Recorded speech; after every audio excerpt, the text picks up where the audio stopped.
Le groupe écologiste et citoyen souhaite demander un vote dissocié sur cette délibération sur la partie du projet Athos concernant l'usage de l'intelligence artificielle générative.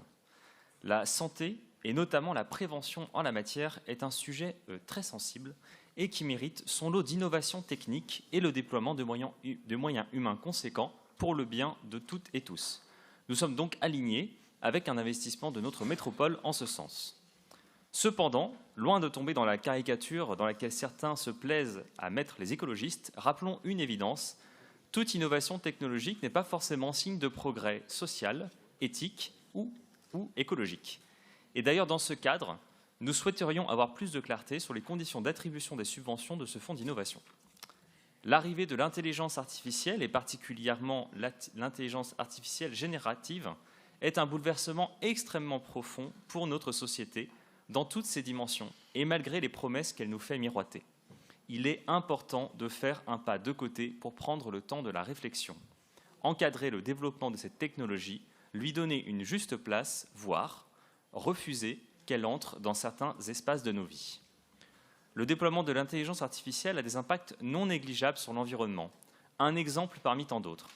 Un chercheur de l'université d'Amsterdam a calculé que si Google utilisait l'IA pour alimenter ses moteurs de recherche et notamment écrire du code, ce processus nécessiterait 29 TWh d'électricité par an. Ça ne vous dit rien? Eh bien, c'est la consommation électrique annuelle de l'Irlande. Pour éviter ces projections destructrices, pour éviter ce monde triste de fausse intelligence qu'on nous vend, suivons les conseils de la scientifique française Aurélie Jean, qui nous dit « Il faut légiférer sur les technologies des années à venir et pas celles d'il y a 5 ans ».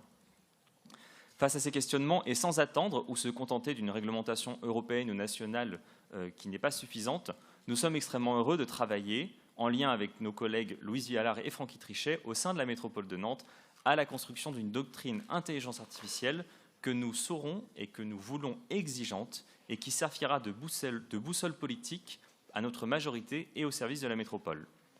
Malheureusement, cette doctrine intelligence artificielle, elle est en cours d'élaboration, en cours de construction, et nos discussions politiques n'ont pas abouti à ce jour. C'est pourquoi nous ne voulons pas voter pour un projet d'IA sur lequel nous n'avons pas de garantie qu'il respecte nos indicateurs éthiques, sociaux et environnementaux. Et c'est pourquoi donc nous nous abstiendrons. Je vous remercie.